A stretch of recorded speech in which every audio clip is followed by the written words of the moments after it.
마가복음 4장 35절에서 41절까지의 말씀, 저와 여러분 한 절씩 교독하시다가 마지막 41절은 다 같이 한 목소리로 봉독하시겠습니다.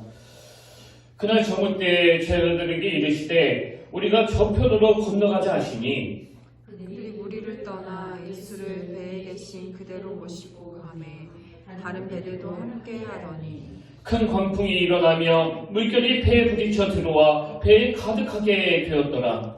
예수께서는 고물에서 베개를 메고 주무시더니 제자들이 깨우며 이르되 선생님이여 우리가 죽게 된 것을 돌보지 아니하시나이까 하니 예수께서 깨어 바람을 꾸짖으시며 바다더러 이르시되 잠잠하라 고요하라 하시니 바람이 그치고 아주 잔잔하여지더라. 이에 제자들에게 이르시되 어찌하여 이렇게 무서워하느냐 너희가 어찌 믿음이 없느냐 우리 다 같이 읽겠습니다. 그들이 심히 두려워하여 서로 말하되 그가 누구이기에 바람과 바다도 순종하는가 하였더라. 아멘. 할렐루야. 반갑습니다. 우리 함께 인사 나누길 원합니다. 참 잘 오셨습니다. 네, 반갑습니다. 오늘도 주님의 놀라운 역사와 은혜가 이 자리에 있는 여러분들에게 다 임하시기를 진심으로 축복합니다. 오늘 본문에 보면 예수님의 제자들이 그 배를 타고 가다가 말로 다 할 수 없는 엄청난 그런 풍랑을 만나는데요. 그 내용이 오늘 본문 마가복음 4장 37절과 38절에 기록되어 있습니다. 큰 광풍이 일어나며 물결이 배에 부딪혀 들어와 배에 가득하게 되었더라. 예수께서는 고물에서 배기를 베고 주무시더니 제자들이 깨우며 이르되 선생님이여 우리가 죽게 된 것을 돌보지 아니하시나이까 하니 이게 지금 어떤 상황인지 금방 알 수 있지 않습니까? 그냥 풍랑이 아니에요. 우리가 죽게 되었사오니 이럴 정도로 엄청난 고난에 빠져있는 그런 상황인데요. 저는 이런 내용을 다루고 있는 본문 말씀을 묵상하다가 그 책 제목 하나가 불쑥 떠올라졌는데 살면서 쉬었던 날은 단 하루도 없었다. 아마 많은 분들이 이 제목에 공감을 하실 거라고 생각하는데요. 저도 또 이 제목 때문에 이 책을 보게 된 케이스입니다. 그래서 이 책을 딱 펼쳐봤더니 눈에 들어오는 글 하나가 있었는데 제가 그 내용을 읽어드리겠습니다. 철부로 떠나 어린 시절을 지나 삶의 무게가 느껴질 나이부터는 언제나 버티기가 삶의 기조였고 어떻게 하든 이번 일만 잘 버티고 넘기자라는 말을 수천 번 넘게 마음속으로 되뇌이며 살아왔다.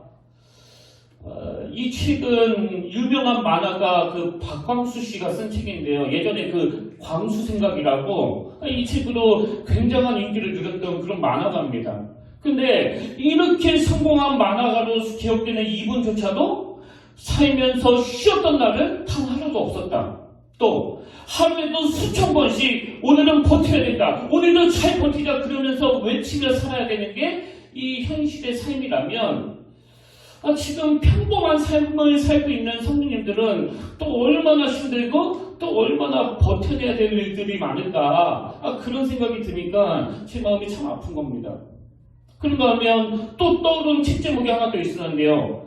김혜남 교수님이 쓴 어른으로 산다는 것. 이 책 제목은 좀 평범한데 제 눈에 들어온 건 이 책의 부제입니다. 잘 안 보이실 수도 있는데요.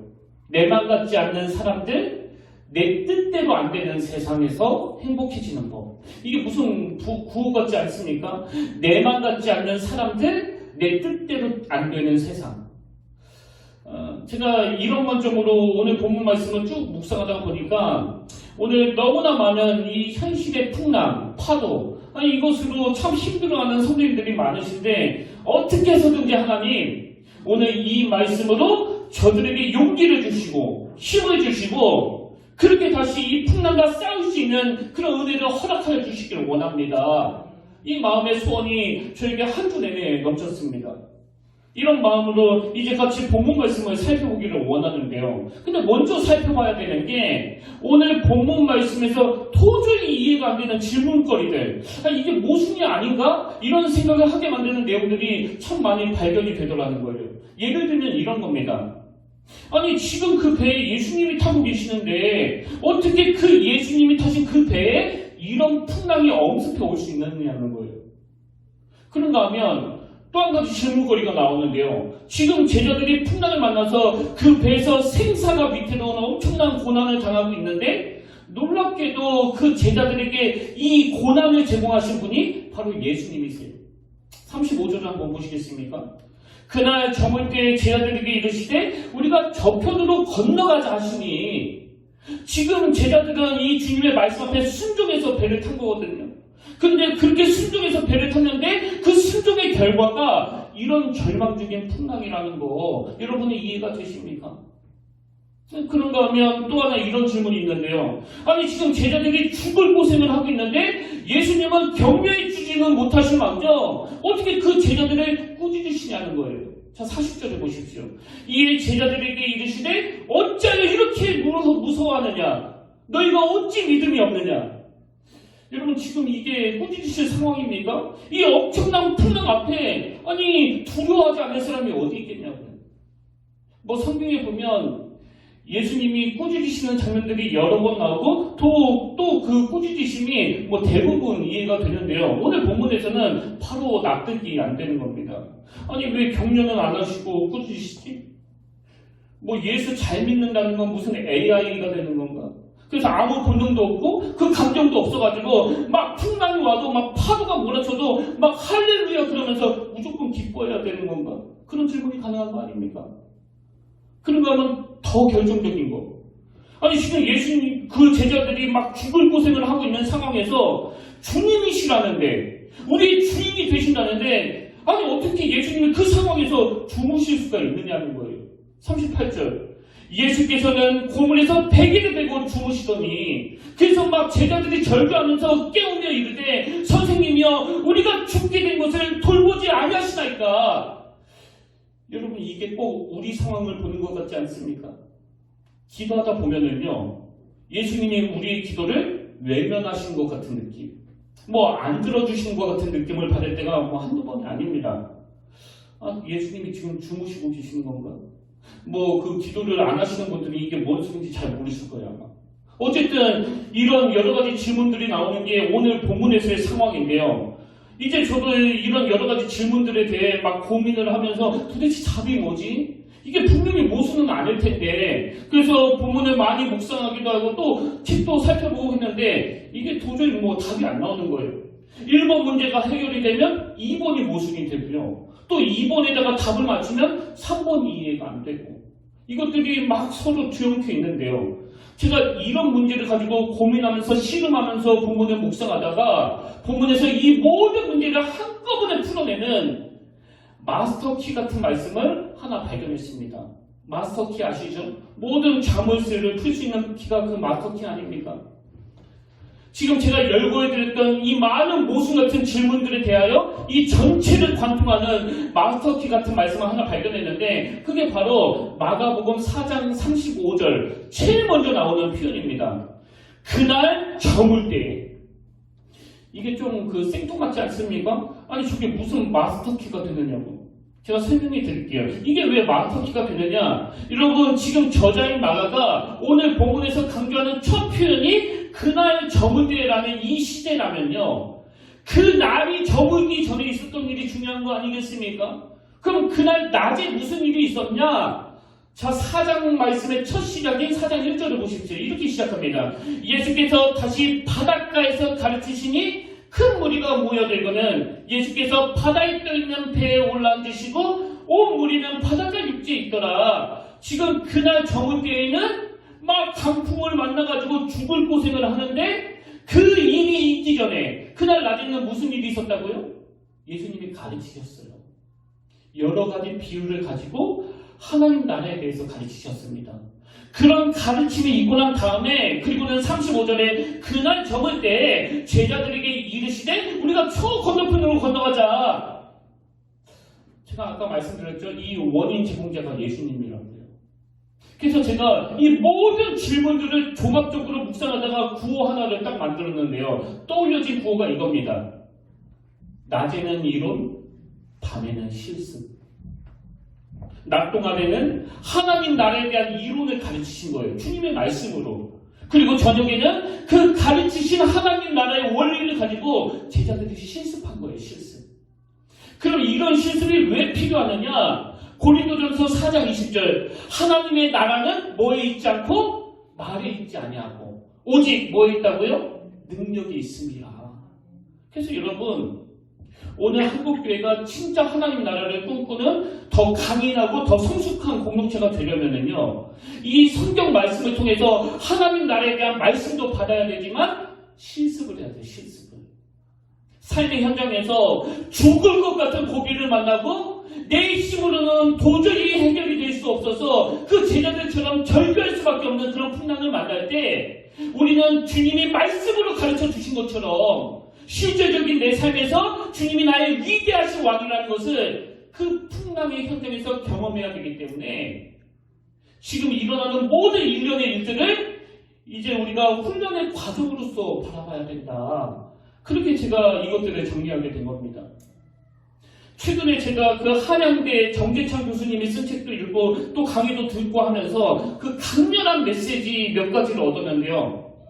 이 교수님이 전하는 전체적인 내용 중에서 핵심 메시지가 뭐냐니까 인생은 자기 뜻대로 되지 않는다예요. 이 교수님이 그 자기 후배들을 쭉 둘러보면은 참 마음먹은 대로 잘 안 돼가지고 그 파란만장한 삶을 사는 그런 후배들이 종종 눈에 띄는데 이 교수님이 그런 후배들을 만나면 자기는 이렇게 권한다는 거예요. 그 파란만장한 네 이야기를 그 책으로 써라. 책으로. 오늘 본문으로 치면 풍랑이 끊임없이 일어나는 네 삶 그거 책으로 써라. 그러면 그 책 제목은 내가 써줄게. 내가. 근데 여러분 이 교수님이 그 후배 보고는 책 쓰라고 그러고 권한 책 제목이 뭔지 아십니까?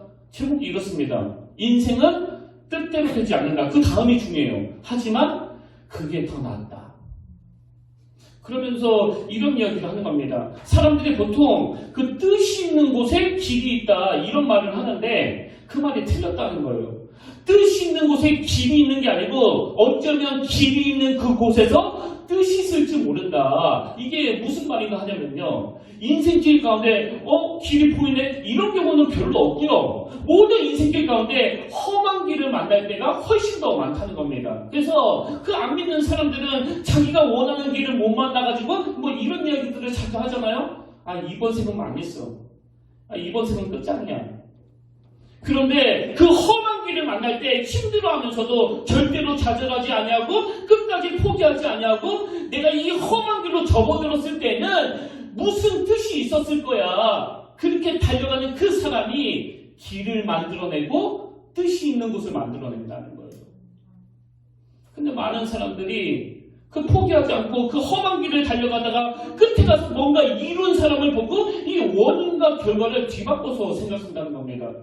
저렇게 끝까지 포기하지 않고 뭔가를 이룬 거 보니까 거기 길이 있었구나. 그러니까 길이 있어서 그 사람이 뭘 이뤄낸 게 아니고요. 그 사람이 포기하지 않고 그 길을 뚫어냈기 때문에 거기 길이 생긴 거라면 여러분 우리가 걸어가야 되는 길은 지난주 설교 시간에도 제가 강조하지 않았습니까? 주님이 그 겨자씨의 비유를 주신 건 이거 우리를 향한 주님의 꿈이라고요. 이 현실의 난관을 이겨내기를 원하시는. 그래서 보통 사람들이 이제 꽃길로만 가세요? 꽃길로 가세요? 이런 덕담들을 많이 하는데요. 이 교수님이 막 엄청 도발적으로 말하더라고요. 꽃길로만 가라니 나는 가고 싶지 않다고. 남이 곱게 만들어 놓은 그 꽃길을 내가 왜 짓밟으면서 가야 되느냐고. 이게 저에게 엄청난 도전이 되는 겁니다. 그런 의미에서 여러분 우리 평택교회를 향한 우리 주님의 꿈이 뭐예요? 우리가 성도가 많고 갖춰진 게 많고 또 다른 교회들처럼 여러 가지 행사를 하기 때문에 여러분 이 교회 다니는 겁니까? 그거 아니잖아요. 저도 이 평택교회에서 사역하는 게 무슨 꽃길이라서 제가 있는 겁니까? 그리고 저는요 여러분들에게 이제 우리 교회에 내년부터는 아무 고난이 없을 겁니다. 꽃길로만 걸을 겁니다. 그런 말 하기 싫어요. 왜? 그건 여러분을 속이는 짓이 되기 때문에. 그러니까 아무 문제가 없는 게 꽃길이 아니고 우리 평택교회 앞에 놓여진 그 길이 지금은 비록 여러모로 열악하고 또 앞으로도 참 험난한 길이 있을지 모르지만 이 평택교회가 반드시 뚫어내야 되는 길은 이 평택교회를 향하는 우리 주님의 꿈은 주님 이름의 능력으로 우리 교회가 살아계신 하나님을 드러내고 주님의 손길이 필요한 그 사람들에게 하나님의 그늘을 제공하는 거, 이게 우리 교회를 향한 주님의 꿈인 줄로 믿으시길 바랍니다. 그래서 여러분, 우리가 걸어야 되는 길은요, 무슨 당장 내년부터 그냥 막 꽃길을 걷듯이 아무 걱정이 없는 걸 추구하는 게 아니라 그 주님의 이름의 능력으로 그 그늘을 만드는 것이기 때문에, 무슨 뜻이 있는 곳에 길이 있다, 또 꽃길로만 걸으세요? 이건 신앙인의 자세가 아닙니다. 그 엄청난 풍랑을 만난 제자들처럼 우리 인생들도 마찬가지예요. 아무런 고난이 없고 순탄해서, 그래서 진짜 뒤를 돌아보니까 내가 꽃길로만 걸었네? 그러면 그 길 잘못 간 거예요. 그 길 우리가 가야 되는 길 아닙니다. 비록 지금은 풍랑을 만나 눈으로 보기에 아무런 그 절망적인 상황이라 하더라도 그 상황에서도 길을 만들어내는 것, 뜻이 있는 곳을 만들어내는 거예요. 그래서 저는 오늘 본문을 중심으로 이렇게 인생의 풍랑이 찾아올 때 우리가 꼭 기억해야 할 것들을 제가 한 3가지로 정리를 해봤는데요. 여러분, 우리 삶의 풍랑이 찾아올 때 뭘 기억해야 됩니까? 첫째, 풍랑을 훈련으로 인식하기. 앞에서 다 말씀드린 거예요. 사실 여러분, 우리가 겪는 모든 고난을요, 다 훈련이라고 말하기는 어렵습니다. 그 구약의 요나 선지자를 한번 보세요. 요나가 만난 그 풍랑은, 그건 미련한 자기가 자초한 거 아닙니까? 먼저 요나서 1장 3절 4절을 보십시오. 요나가 겪은 고난을 이렇게 기록합니다. 그러나 요나가 여호와의 얼굴을 피하려고 일어나 다시스로 도망하려 하여 요바로 내려갔더니 마침 다시스로 가는 배를 만난지라. 여호와의 얼굴을 피하여 그들과 함께 다시스로 가려고 뱃삭을 주고 배에 올랐더라. 4절을 보세요. 여호와께서 큰 바람을 바다 위에 내리심에 바다 가운데에 큰 풍풍이 일어나 배가 거의 깨지게 된지라. 여러분, 지금 요나는요, 그 안 겪어도 되는, 피할 수 있는 고난을 미련해서 겪고 있는 거거든요. 그래서 뭐 이 일을 두고 막 거룩하게 갖다 붙이면 안 됩니다. 근데 여러분, 이렇게 미련한 정말 선지자도 같지 않은 이 요나지만요, 우리가 이 요나에게서 배워야 되는 게 뭔지 아십니까? 이렇게 안 겪어도 되는 풍랑을 만나버린 요나가 그것을 어떻게 승화시키느냐? 요나서 2장 1절 2절. 요나가 물고기 뱃속에서 그의 하나님 여호와께 기도하여 이르되 내가 받은 고난으로 말미암아 여호와께 불러 아뢰었더니 주께서 내게 대답하셨고 내가 수울의 뱃속에서 부르짖었더니 주께서 내 음성을 들으셨나이다. 아니, 기왕에 만나버린 풍랑인데 어떡하겠냐고요. 기왕에 만나버린 이 풍랑인데 이거 분석하고 있는 것 자체가 미련한 거예요. 그런데 요나는 내게 찾아온 이 고난을 이후 여호와를 막론하고 훈련의 도구로 만들어버리는 겁니다. 이게 우리가 요나에게서 배워야 될 교훈이에요. 그런가 하면 또 고난하면 그 대표적인 인물이 바로 욥 아닙니까? 근데 욥기 맨 마지막에 어떻게 끝나느냐? 욥기 40장 2절과 3절을 보십시오. 세 번역입니다. 주님께서는 못하시는 일이 없으시다는 것을 이제 저는 알았습니다. 주님의 계획은 어김없이 이루어진다는 것도 저는 깨달았습니다. 잘 알지도 못하면서 감히 주님의 뜻을 흐려놓으려 한 자가 바로 저입니다. 깨닫지도 못하면서 함부로 말을 하였습니다. 그리고는 유명한 5절 말씀. 내가 주께 대하여 귀로 듣기만 하였사오나 이제는 눈으로 주를 배웠나이다.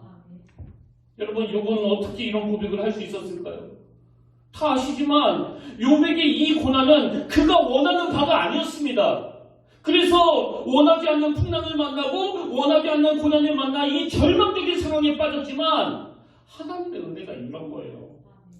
욥이 겪었던 그 수많은 고난이 오히려 욥에게 훈련의 도구가 되어서 이런 성숙함, 이런 깨달음. 그래서 전에는 귀로만 들었는데 왜 이제는 눈으로 주를 뵙는다고 그럽니까? 고난을 겪어보신 분은 다 아실 거예요. 어마어마한 그 절망적인 고난 앞에서 주인 되시는 주님이 내 피부 가까이 말씀해 주시고 격려해 주시고 길을 가르쳐 주시고 그 주님을 생생하게 경험하면서 그렇게 걸어나가는 이 풍랑길이다 보니까, 그래서 고난을 안 겪어보신 분은 이걸 모를 수밖에 없는 게요. 그 오늘 본문에도 보면 아까 낮에는 주님이 말씀하셨을 때는 뭐 제자들도 있고 막 이 사람 저 사람 다 모여 들었는데요. 저녁에 실습할 때는 누구만 합니까? 제자들만 하는 거예요. 제자들만. 그래서 고난이 없는 인생? 또 고난이 있는데도 불구하고 정말 뭐 세상적인 말로 내가 정말 재수없는 일을 겪었다고 그러면서 아무 의미 없이 고난을 당하는 사람들은요, 이 요나의 고백을, 이 욥의 고백을 이해하지 못하는 거예요. 이 시간 저는 주님 이름으로 여러분을 축복하기를 원하는데요. 뭐 꽃길만 걸으세요? 이런 말 안 합니다. 또 뜻이 있는 곳에 길이 있다? 그거 아닙니다. 길은 우리가 만들어내는 거예요. 우리가. 그렇기 때문에 여러분, 기왕에 피할 수 없는 것이 인생의 고난이라면 그 피할 수 없는 고난을 여러분의 성장과 성숙을 위한 훈련 도구로 사용하는 하나님의 자녀들 되시기를 바랍니다. 그런가 하면 두 번째로 이 풍랑이 찾아올 때 우리가 뭘 기억해야 되는 게 아십니까? 내 인생에 대해 주님이 계시다는 사실을 자각하셔야 된다는 거예요. 그 주님의 임재를 자각하기. 여러분 다 아시지만 이 제자들 중에 상당수가 그 어부 출신 아닙니까? 그러니까 거기가 뭐 자기 무대예요. 무대. 뭐 그런 풍랑을 한두 번 겪었겠습니까? 근데 여러분 오늘 본문에서 그 제자들이 경험하는 그 고난이 예전에 자기들이 경험했던 고난과 어마어마한 차이가 있는데요. 두 가지 차이가 있습니다. 그럼 첫 번째 차이가 뭐냐? 제자들이 예전에 겪었던 그 풍랑은요, 다 이겨낼 수 있는 고난이었다는 거예요. 아니 뭐 다 이겨냈으니까 지금 살아서 그 배에 타고 있는 거 아닙니까? 근데 지금 겪고 있는 풍랑은 자기들이 이길 수 없는 풍랑이에요. 그래서 우리가 죽게 됐다고 그러지 않습니까? 이게 그 첫 번째 차이고요. 그리고 아마 두 번째로 더 결정적인 차이는 뭐냐? 지금 그 배에 주님이 타고 계시다는 겁니다.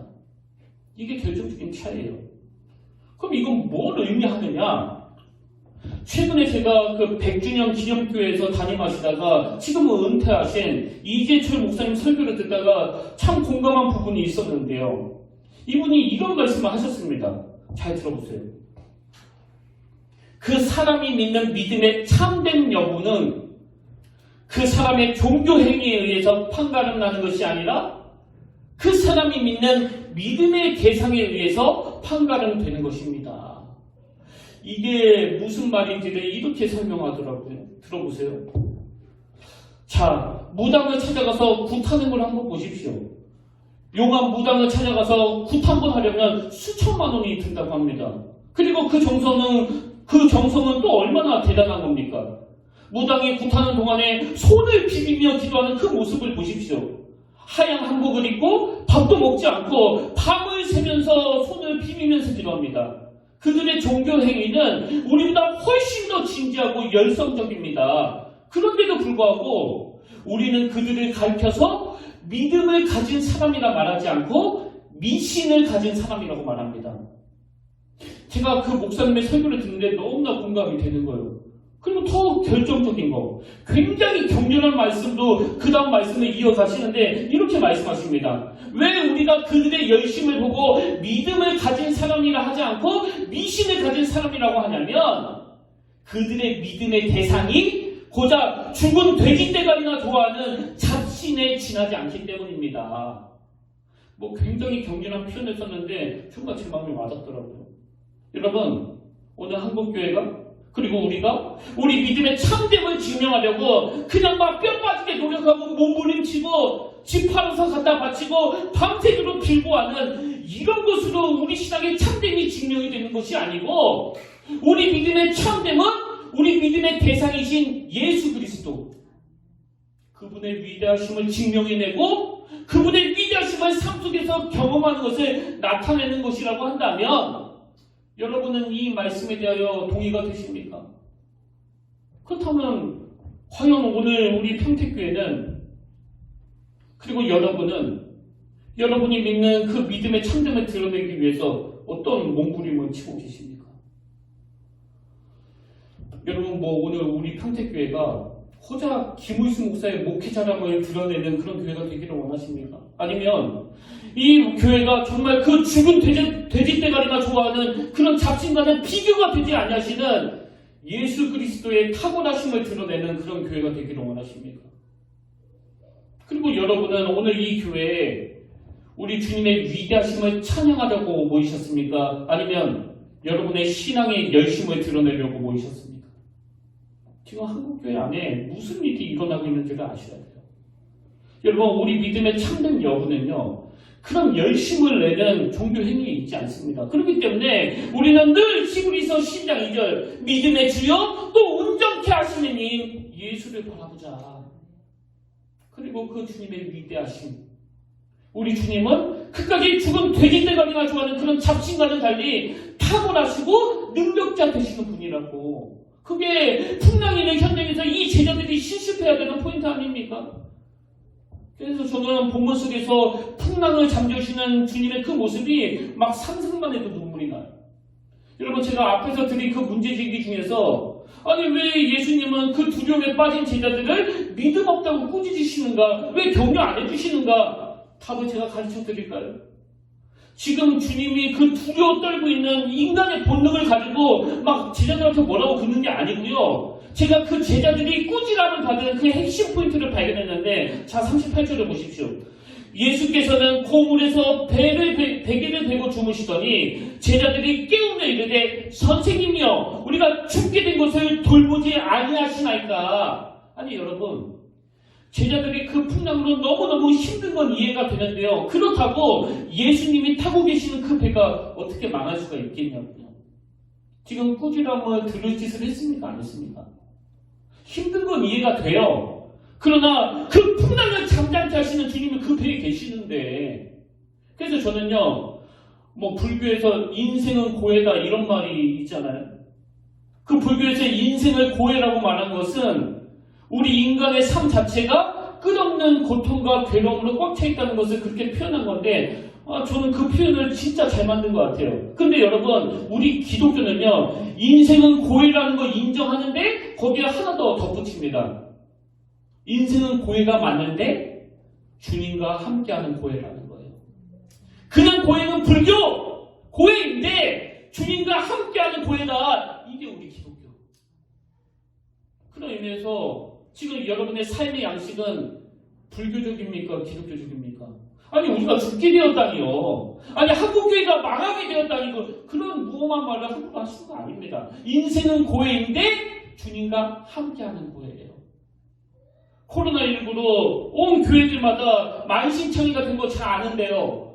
여러분 오늘 이 교회는 그간의 죽은 돼지떼가리나 좋아하는 잡신이 머리가 아니고요. 왕이신 예수 그리스도가 머리이신 공동체예요. 근데 그 교회가 어떻게 망합니까? 그래서 저는 늘 마음에 이 두 가지 구호를 마음에 품고 있는데요. 첫 번째 구호가 예수님을 모시고 사는 내 인생은 절대로 망하지 않는다. 저는 이게 저의 구호가 되기를 원합니다. 3단 논법. 예수님을 모시고 사는 인생은 망하지 않는다. 김의수 목사는 예수님을 모시고 사는 인생이다. 결론, 그러므로 김의수 목사는 어떤 경우에도 망하지 않는다. 오늘 한국교회 안에 주님께 꾸지람을 들을 성도들이 너무나 많으세요. 뭐 껄핏하면 죽겠다, 눈 뜨면서 죽겠다, 눈 감으면서 죽겠다, 그리고 뭐 죽지 못해서 내가 지금 살고 있다. 여러분 오늘 이 시간 이후로 뭐 그동안에는 뭐 무의식적으로 했으니까 주님도 봐주실 것 같아요. 오늘 이후로 힘든 건 이해가 돼요. 그러나 여러분 망하지 않습니다. 어떤 경우에도 여러분 인생은 망할 수가 없는 인생이에요. 왜? 주님이 내 인생의 배에 그 키를 쥐고 계시기 때문에. 그런가 하면 제가 갖고 있는 그 두 번째 구호가 뭐냐? 예수님이 주신 꿈을 품고 사는 내 인생은 절대로 망하지 않는다. 제가 앞에서 제자들 입장에서 낮에는 이론, 밤에는 실습 그런 말씀을 드렸는데요. 여러분 그날 낮에 제자들이 배운 게 뭐예요? 지난주에 나눴던 말씀 한번 상기해 보십시오. 그 앞에 나오는 30절부터 32절. 또 이르시되 우리가 하나님의 나라를 어떻게 비교하며 또 무슨 비유로 나타낼까? 겨자씨 하나님과 같으니 땅에 심길 때에는 땅의 모든 씨보다 작은 것이로되 심긴 후에는 자라서 모든 풀보다 커지며 큰 가지를 내다니 공중의 새들이 그 그늘에 깃들일 만큼 되느니라.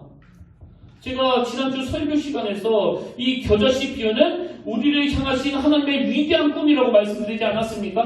무슨 김의수 목사의 꿈 그거 아니고요. 어느 권사님의 꿈 이거 아닙니다. 지난주 설교의 중요한 메시지는 그날 낮에 우리 하나님의 위대한 꿈이 이 겨자씨 비유를 통해 제자들에게 선포가 됐다는 거예요. 그래서 지금 너희들이 겨자씨처럼 초라한 존재지만 어느 풀보다도 어느 나무보다도 큰 가지를 내서 공중에 새들이 깃드는 그런 인생이 될 것이라는 꿈을 그날 낮에 심어주셨는데, 아니 여러분, 어떻게 그날 밤에 그 풍랑으로 그 제자들이 죽을 수 있겠습니까? 어떻게 그런 일이 가능하겠습니까? 이런 점에서 본다면요, 여러분 오늘 설교를 들으시고요, 그리고 다시 지난주 설교로 돌아가셔야 돼요. 그 겨자씨 비유를 통해서 하나님의 위대한 꿈이 선포되는 지난주 설교를 다시 들으시고 오늘 이 설교를 다시 한번 더 들어보시길 바래요. 이 둘은 떼굴고는 안 되는 이야기예요. 왜? 이게 세트잖아요. 낮에는 위로, 밤에는 실수. 그래서 저는 주님이 내 인생에 계시기 때문에도 망할 수가 없지만, 저는 주님이 저에게 주신 이 꿈을 다 이루기까지 죽고 싶은 마음이 하나도 없습니다. 일찍 죽으면 얼마나 억울하겠냐고요. 이 교회를 통해서 새들이 깃드는 그늘을 만들어 주신다는 그 벅찬 꿈을 누리면서 우리가 살아야 될 거 아니냐고요. 여러분, 여러분 안에 있는 그 예수 그리스도로 말미암아, 그리고 그 주님이 주시는 꿈으로 말미암아 나는 절대로 망하지 않는다, 망할 수 없다, 이 고백을 주님 앞에 날마다 드리는 여러분들 되시기를 바랍니다. 그런가 하면 마지막 세 번째로, 풍랑이 찾아올 때 우리는 뭘 기억해야 되느냐? 주님 깨우기 훈련을 해야 된다는 거예요. 주님 깨우기 훈련. 38절. 예수께서는 고물에서 베개를 메고 주무시더니 제자들이 깨우며 이르되, 여러분, 주님이 계시는 것만 인식하고 깨우지 않는다면 그게 무슨 소용이에요? 깨우지 않는다면. 그리고 여전히 나는 내 실력으로 이 풍랑 잠잠케 할 수 있다고, 그거 아닙니다. 깨워야 돼요. 깨워야 돼요. 그러면 주님을 깨우는 행위가 우리말로 하면 뭐냐? 기도잖아요. 기도. 그런 의미에서 저는 여러분들이 예레미야 33장 2절 3절을 읽으면서 이 모순을 좀 느끼셨으면 좋겠어요. 이 말씀이 모순이거든요. 한번 잘 보십시오. 선포가 이겁니다. 이를 행하시는 여호와, 그것을 만들며 성취하시는 여호와, 그의 이름은 여호와라 하는 이가 이와 같이 이르시도다. 너는 내게 부르짖으라. 내가 내게 응답하겠고 내가 알지 못하는 크고 은밀한 일을 내게 보이리라. 이게 완전 모순 아닙니까? 여러분, 2절에서는요, 내가 부르짖기 전에 이미 일을 행하시는 여호와예요. 내가 부르짖기 전에 이미 그것을 성취하시는 여호와입니다. 그런데 3절에서는 꼭 내가 부르짖어야만 하나님이 일하시는 것처럼 말하는 이게 그 모순 아닙니까? 이게 제가 오늘 본문에서 발견한 핵심 포인트예요. 여러분, 지금 예수님이 배에서 주무신단 말이에요. 근데 예수님이 주무시면서 학수고대 안을 기다리는 게 뭐예요? 제자들이 당신을 흔들어 깨우기를 원하시는 거예요. 무슨 말인지 아시겠습니까? 우리가 기도 안 해도 주님은 일하시는 분이에요. 우리가 기도 안 해도 주님은 그것을 만들어 성취하시는 분이에요. 근데 우리가 기도할 때, 우리가 주님 앞에 우리의 기도 제목을 가지고 나아갈 때, 비로소 내 인생의 키를 잡고 계시는 그분의 일하심을 목도하게 된다는 겁니다. 그러니까 어떤 상황에서도 하나님은 내 인생에서 일 안 하신다고, 하나님은 내 기도 안 들어주신다고 그렇게 불평하시면 안 되는 거 아닙니까? 그래서 하나님은 우리에게 늘 빌립보서 4장 6절 아무것도 염려하지 말고 다만 모든 일에 기도와 간구로 너희 구할 것을 감사함으로 하나님께 아뢰라. 하나님은 우리에게 이 두 가지 선택지를 주신다는 거예요. 염려하든지 기도하든지. 야, 너 그렇게 매일 염려하는 거 지루하지도 않니? 지겹지도 않니? 그 염려가 지겨우면 이제 기도 좀 해라. 기도 좀. 염려하든지 기도하든지. 제가 이거 오늘 본문에 빗대서 한번 설명해 볼까요? 그 풍랑 가운데 죽을 것 같다고 비명 지르면서 살든지 주님을 흔들어 깨우든지. 여러분은 지금 어느 쪽을 택하고 계십니까? 여러분, 내 실력으로 이 풍랑이 잠재워지지 않는다는 거, 그 정도 고생했으면 이제는 다 하셔야 되는 거 아닙니까? 풍랑으로 고생하든지 주님을 흔들어 깨우든지, 매일 염려로 불안한 삶을 살든지 기도하든지. 이게 굉장히 중요하기 때문에 제가 다음에 한 번 더 이 말씀을 강조하기로 하고요. 결론을 이렇게 맺기를 원합니다. 여러분, 제가 아까 오늘 본문에서 제자들이 만나는 풍랑은 예수님이 제자들을 훈련시키는 실습 차원으로 봐야 된다고 말씀을 드렸는데요. 여러분은 이렇게 훈련시키시는 그 예수님의 목표가 뭐라고 생각하세요? 오늘 본문에서 예수님의 목표는요, 제자들을 두렵게 하는 그 두려움의 대상을 옮기는 게 목표예요. 이게 무슨 말인지 자 40절을 보세요. 먼저 제자들이 가지고 있는 두려움입니다. 이에 제자들에게 이르시되 어찌하여 이렇게 무서워하느냐. 지금 제자들을 벌벌 떨게 만드는 그 두려움을 주는 대상이 뭐예요? 풍랑이에요. 풍랑. 눈앞에 보이는 어마어마한 풍랑입니다. 근데 그 다음 41절을 보십시오. 그들이 심히 두려워하여 서로 말하되 그가 누구에게 바람과 바다도 순종하는가 하였더라. 지금 제자들이 누구를 두려워하고 있는 거예요? 바로 예수님이에요. 예수님. 그 두려움의 대상이 옮겨졌습니다. 그 바람과 바다를 잠잠케 하시는 예수님의 능력을 목도하면서 풍랑을 두려워하던 제자들이 예수 그리스도를 두려워하기 시작하는 거예요. 이거 다 아시지만 여기에서 말하는 두려움은 예수 그리스도를 향한 경외심을 이렇게 표현한 거거든요. 그래서 저는 늘 이런 생각이 드는 거예요. 진짜 한국교회가 하나님을 두려워한다면 여러분 이렇게 방종할 수 없습니다. 이렇게 제멋대로 목회할 수 없습니다. 하나님을 두려워하지 않는 거예요. 그러니까 맨날 이 풍랑을 두려워하는 거 아닙니까? 오늘 고난 중에 계신 분, 오늘 풍랑 속에서 억장이 무너지는 아픔으로 고통하는 분이 계시다면 이걸 가지고 기도하시길 바라요. 하나님, 저의 두려움의 대상이 현실을 어렵게 하는 그 풍랑에서 예수 그리스도에게로 옮겨가기를 원합니다. 여러분, 이 교육이 끝나면 지금 고난도 그칠 줄로 믿으시길 바랍니다. 그래서 저는 지난 한 주 내내 오늘 이 말씀을 가지고 만든 그 찬송가 371장 이 찬양을 교회 가면서도 듣고 집에 오면서도 들었는데요. 제가 계속 이 찬양을 듣는 가운데 어느 지점에서 제 가슴에 막 터질 것 같은 뜨거움이 밀려오는 것을 경험했습니다. 후렴 아시잖아요? 큰 바람과 물결아 잔잔해 사납게 뛰노는 파도나 저 흉악한 마귀나 아무것도 주 편안히 잠들어 네 신배 뒤엎어놓을 능력이 없도다. 주 예수 품팔을 그지저 잔잔해 주 예수 품팔을 그지저 잔잔하다. 모든 교회들이 그렇겠지만 저도 2년 전부터 시작된 그 코로나19라는 파도가 몰아닥친 상태에서 교회 중직자 되시는 분들이 한 분 한 분 이 교회를 떠나갈 때 제 안에도 두려움이 몰려왔습니다. 그러니까 새벽 3시가 돼도 또 4시가 돼도 잠이 안 오는 거예요. 그런데 주님이 이 찬양으로 저에게 말씀해 주셨어요.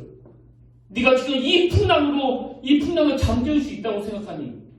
아직도 네가 이 교회를 좌지우지할 수 있다고 생각하니? 이 배의 주인은 예수 그리스도이신데 왜 네가 낙심하고 있느냐고.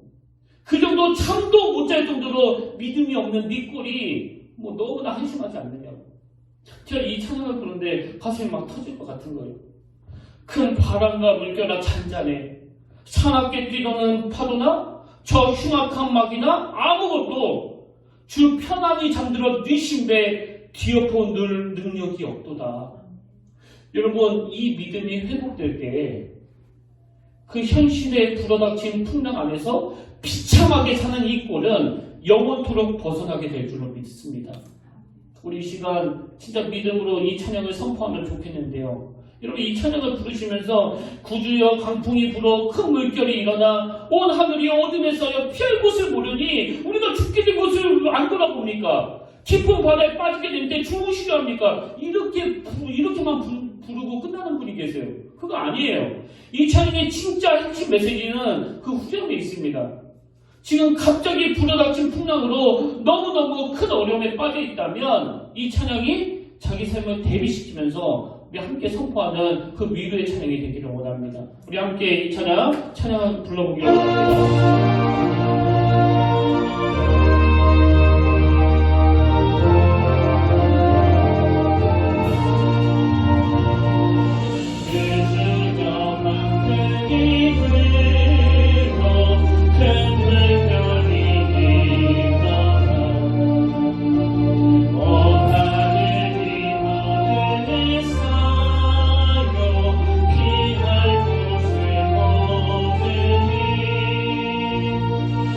우리가 죽게 된 것을 안도하옵니다. 깊은 바닥에 빠지게 된데 죽으시려 합니다. 바람과 물결아 잠잠해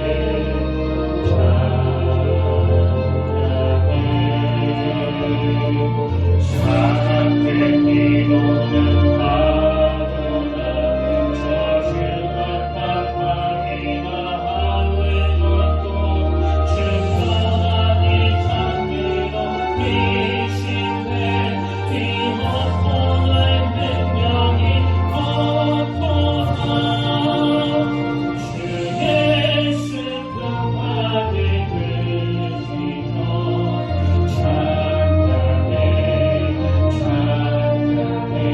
주의 슬픔 받을 그지도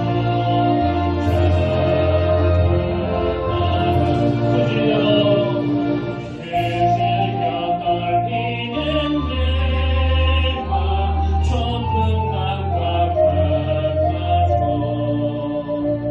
내 그 안에 사여서 사니 날 붙들어주소서 세상의 풍파가 나를 삼키려 합니다. 실증되는 날 돌아보서 걱정하게 주소서 그 바람과 불결아 잠잠해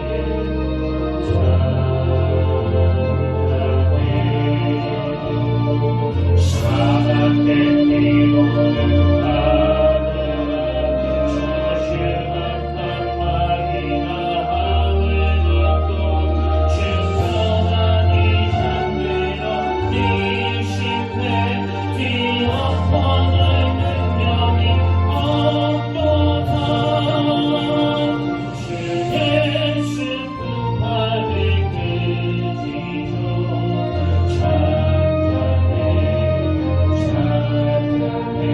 주의 슬픔 받을 그지도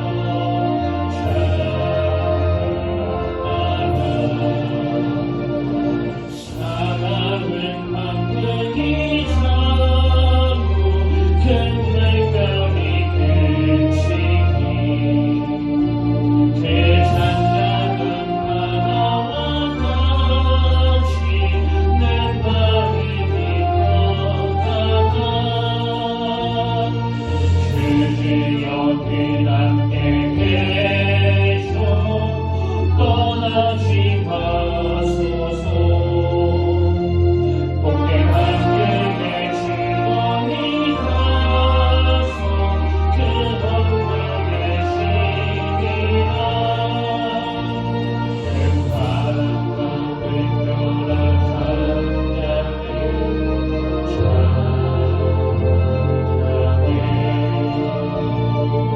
사랑의 기도는 하늘아 저주가 깜빡이나 하늘 걷고 주편하니 잠들어 미신해 뒤엎어낼 능력이 없도다 주의 슬픔 받을 그지도 찬양해 주의 슬픔 받을 그지도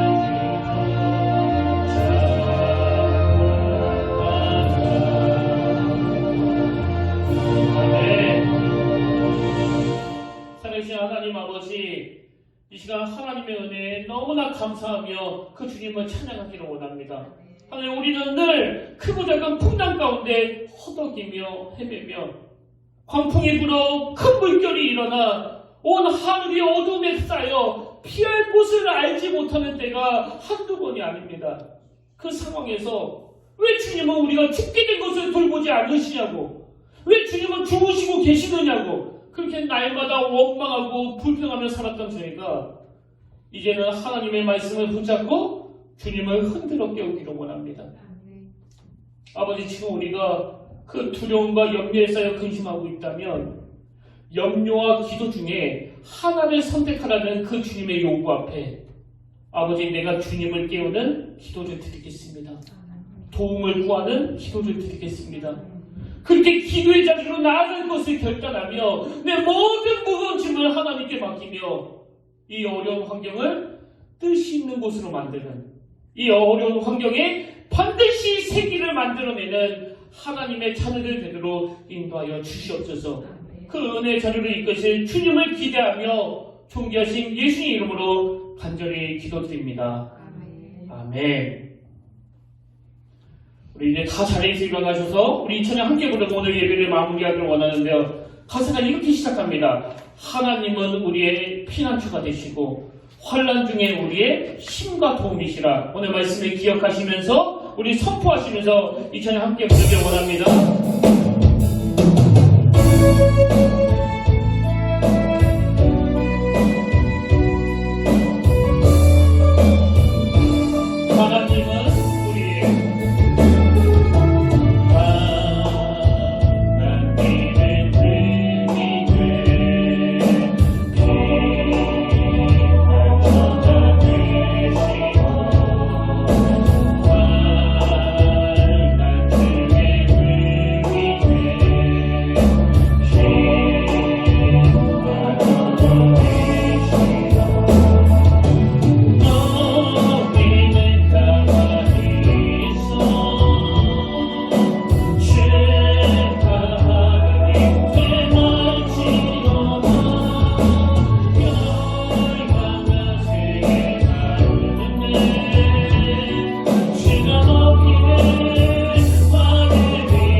다만 모든 일에 기도와 간구로 너의 구할 것을 감사함으로 하나님께 아뢰라.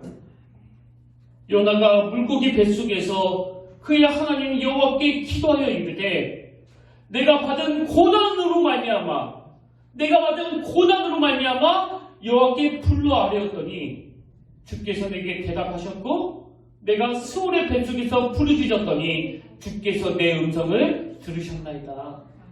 하나님, 비록 미련하고 무지한 요나, 그 안 겪어도 되는 고난의 풍랑을 겪었던 요나지만 요나는 그 하나님의 특별한 은혜로 자기가 겪은 그 풍랑을 믿음을 더 성장시키고 생각의 지경을 넓히는 그런 훈련 차원에서 기도로서 승화시키고 있다면 오늘 이런저런 고난 중에 크고 작은 아픔 중에 있는 우리 성도님, 그 인생의 짐이 너무나 무거워 오랜 시간 불면에 빠져 있는 성도님, 그런가 하면 지금 육신의 병을 만나 그것 때문에 괴로워하며 신음하고 있는 그 주님의 자녀들이 요나처럼, 욥처럼 이것을 더 나은 성숙을 향한 주님의 훈련계획이었음을 인식하고 참 감사함으로 받을 수 있는 그 믿음의 자리까지 옮겨가게 하여 주시옵소서.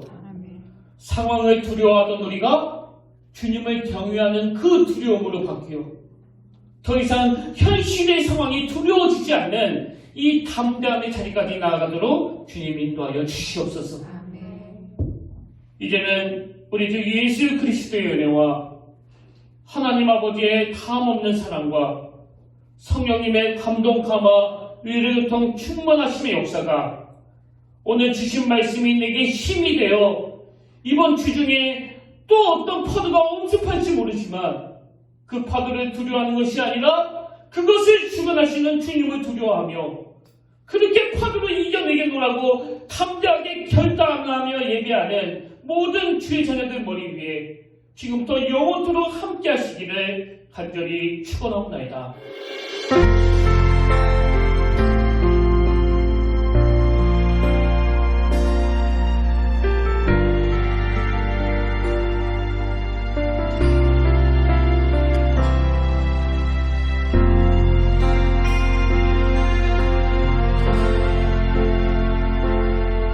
지금 서 있는 이곳에서 높임을 받으소서. 내가 받는